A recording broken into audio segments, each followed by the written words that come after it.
We routinely endure a staggering amount of daily friction.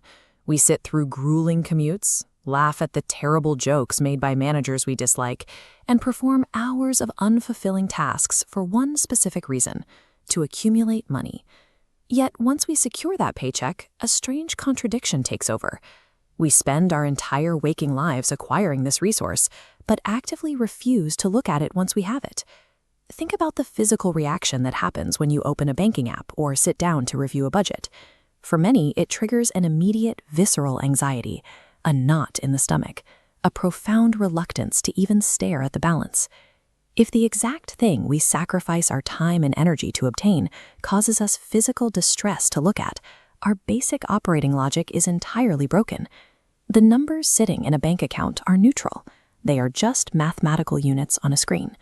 Money itself does not possess the biological capacity to inflict pain. The dread we feel isn't stemming from our present financial reality. It is an inherited memory, actively haunting our current choices. This specific breakdown in logic, this subconscious financial self-sabotage, has been extensively analyzed by Indian spiritual teacher Nityananda. To repair our current relationship with wealth, we have to look backward. We have to figure out exactly how our personal timeline was hijacked by unexamined memories.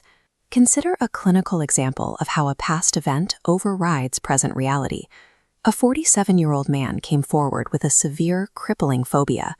When he was 7 years old, he was walking along a beach and witnessed a fatal altercation, a murder right in front of him. 4 decades later, that man experiences sheer terror if he even drives near the ocean. If he finds himself on a coastal road, he will turn his car around rather than look at the water. Beaches are not statistically dangerous places. Far more people die of natural causes in their own beds. Yet his fear of the sand and surf remains absolute.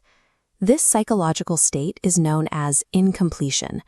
It occurs when an unresolved traumatic event forcibly inserts itself into your present, paralyzing your ability to move into the future. We can map this exact pathology onto our everyday relationship with money.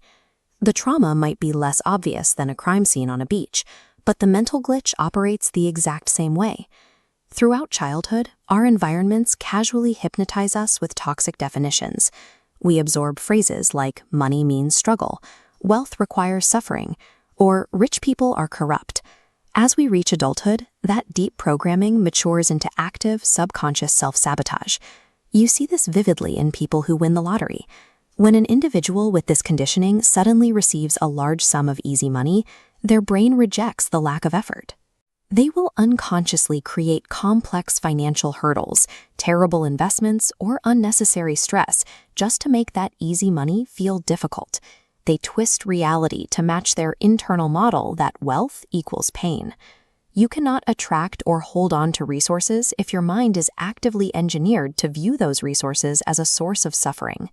Grinding away at a desk for more hours won't fix a timeline glitch. To clear the system, we have to completely overwrite our foundational definition of what money actually is. This ancient Sanskrit text outlines a framework developed long before modern economics. The Vedic and Agamic traditions defined wealth in a way specifically designed to strip away emotional trauma. They called this concept dhanam. It isn't defined as physical currency, and it certainly isn't defined as struggle. Dhanam is simply the neutral possibility to expand your choices. The ability to take the choice of owning one car and expand it into the possibility of turning one car into 4.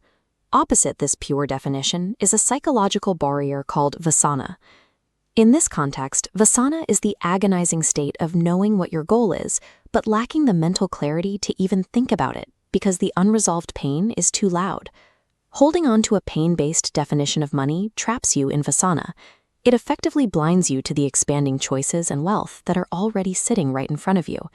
Attempting to build a secure financial future while operating on corrupted definitions from your past is mathematically guaranteed to fail. The required action is internal. You have to trace your timeline backward and unhypnotize yourself from the inherited belief that money demands suffering. The final reality is that wealth is neutral. Any emotional distress attached to a bank balance is entirely manufactured by an unexamined mind. True wealth is not attracted by exhausting physical labor in the present. It is achieved by clearing the ghosts from your timeline so your future choices can freely expand. Welcome to This Explainer. Okay, today we're diving into something that is, honestly, deeply relatable. We're going to unpack a fascinating concept from our source material, how our deep-seated subconscious beliefs and past traumas are directly dictating our everyday financial reality. We're going to explore some profound psychological frameworks that explain exactly why so many of us struggle with the very concept of wealth, often without even realizing we're doing it. So, let's just cut right to the chase with a pretty uncomfortable question posed by the source material. How many of you are genuinely terrified to log into your bank account? You know the feeling, right? That pit in your stomach just thinking about it? But as we'll see, the source argues that this intense fear has very little to do with the actual numbers sitting in your account and absolutely everything to do with our internal mental conditioning. All right, part 1, the true meaning of money. To figure out why we avoid our finances like the plague, the source suggests we gotta completely redefine what money even is. Pulling from Vedic tradition, the presentation notes that wealth, or dhanam, isn't just a physical stack of paper cash or some digital number on a server. It's actually the sheer possibility of expanding your life's choices. Think about it this way. If you own one car right now, wealth is the tangible possibility of making the dream of owning 4 cars a reality. The paper itself intrinsically has no value. It's really just the vehicle, the stored energy, for possibility and choice. And here is the crucial shift in perspective. Money is actually a direct manifestation of your useful thoughts. Basically, the source explains that when your thoughts take responsibility for your desires, and, this is key, when they become genuinely useful to other people in the real world, that constructive thought current naturally blossoms into financial reality. It's a massive shift, right? Going from seeing money as this scarce external object to seeing it as the natural byproduct of a constructive, responsible thought process. Moving on to part 2, false impressions about money. So, if wealth is just the manifestation of useful thoughts, why on earth do we struggle with it so much? Well, it all goes back to a massive disconnect rooted in our societal conditioning. Since we were kids, society has fed us this false impression that money inherently makes people arrogant, greedy, or just fundamentally bad. But let's be real for a second. An arrogant person is going to find absolutely any reason to be arrogant, totally independent of their bank account balance. The danger here is that if we subconsciously link wealth to becoming a bad person, we naturally sabotage our own success. We simply won't let ourselves achieve something if we secretly believe it'll corrupt our character. And this deep-seated belief leads to a fascinating and kind of absurd behavioral loop. The speaker points out our bizarre tendency for extreme self-hypnosis. We are so heavily conditioned to believe that getting money equals intense struggle that we literally cannot process easy wealth. The speaker gives this brilliant example. Even if somebody miraculously wins the lottery, they'll invent a completely fabricated narrative of extreme effort. They'll complain about the agonizing, exhausting walk to the convenience store in the pouring rain just to buy the ticket, simply to justify getting the cash. We literally rewrite our own history in real time to make sure that money is difficult narrative stays intact. Which brings us to part 3, incompletion and the grip of the past. Now, the speaker makes a really striking observation here. For a lot of people, just hearing the word money causes actual, physical, internal pain. But consider this profound point from the source. Reality doesn't cause pain. False cognitions do. Think about it. Human beings have this incredible capacity to digest and accept even the ultimate, harsh reality of death. So if a concept as simple as money is causing you psychological pain, that pain isn't based on objective reality. It's completely born from a flawed mental framework and false cognitions.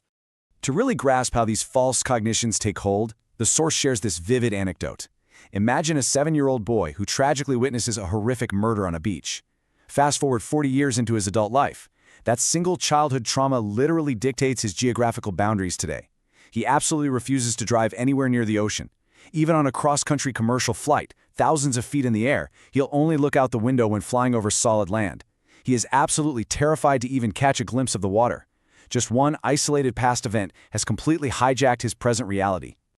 The speaker calls this paralyzed psychological state incompletion. Basically, it happens when unclear, unhealed emotions from your past just kind of squat right in the middle of your present mind. And by sitting there, taking up crucial mental real estate, they actively block you from stepping into your future. The past event is long gone, but its unresolved emotional impact is constantly rewriting the present moment, holding you hostage to a danger that no longer exists. The speaker highlights just how logically flawed this fear is by comparing the beach to something totally mundane, a bed. Statistically speaking, the vast majority of people pass away in their beds, not on sandy beaches. Yet, this guy has absolutely no fear of going to sleep in a bed every single night. It's a brilliant juxtaposition because it proves his intense phobia is anchored entirely by his past trauma, his incompletion, and not by any objective present-day threat. And the source argues that we do the exact same irrational thing with our financial fears. Okay, let's move into our final section, part 4, Vasana, or mental paralysis. This deep-seated financial trauma creates incredibly ironic and honestly heartbreaking symptoms in our daily lives. Think about it. We will willingly grind through miserable, unfulfilling jobs for decades. We'll tolerate toxic managers, we'll fake polite laughs at terrible jokes, all to meticulously gather a paycheck. But then, after all that immense personal sacrifice, we remain completely paralyzed by an irrational fear when it's time to actually log in and look at our own bank accounts. We suffer endlessly for the money, but the trauma actively stops us from even looking at it. The source defines the specific financial paralysis using an agamic term called vasana. It describes a truly tragic state of being. It's basically when you know exactly what your goal is, like financial security and abundance, but you entirely lack the mental capacity to even think deeply about it, because doing so just causes overwhelming psychological pain. Your past conditioning, those unresolved false cognitions, have essentially disabled your ability to process your own desires and goals. So, I want to leave you with a pretty provocative question. Do you have a goal of wealth, yet suffer from a subtle mental paralysis that makes even thinking about money painful? Take a moment to deeply reflect on whether your own unhealed past is secretly dictating your financial future. Thank you so much for joining us for this explainer. I really hope these insights give you a powerful new lens to view and maybe even heal your relationship with wealth.